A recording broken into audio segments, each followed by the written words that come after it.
ঢাকাই সিনেমার ইতিহাসে এমন একজন মানুষ ছিলেন যিনি স্ক্রিনে এলে হিরোদের বুক কেঁপে উঠত, অথচ একসময় তিনি হয়ে ওঠেন বাংলার মেহনতি মানুষের সবচেয়ে বড় সুপারস্টার।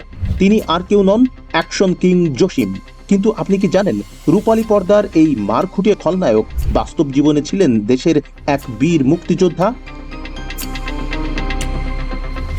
1950 সালে জন্ম নেওয়া আব্দুল খায়ের জসিম 1971 সালে সরাসরি অংশ নেন মহান মুক্তিযুদ্ধে।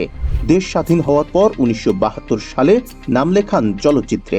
1973 সালে জহিরুল হকের রংবাজ সিনেমা দিয়ে তিনি ঢালিউডে প্রথম আধুনিক ওয়েস্টার্ন অ্যাকশনের জোয়ার নিয়ে আসেন।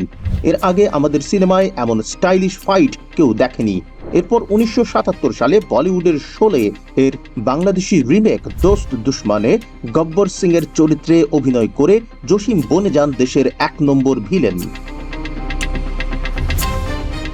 ভিলেন হিসেবে যখন তিনি জনপ্রিয়তার তুঙ্গে, ঠিক তখনই জসিম নিলেন এক অবিশ্বাস্য টার্ন।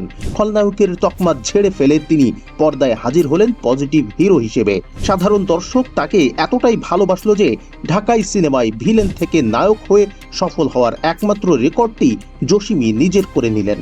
বিশেষ করে মেহনতি মানুষ, কুলি, দিনমজুর ও শ্রমিকদের অধিকার নিয়ে করা তার সিনেমাগুলো বক্স অফিসে ঝড় তোলে।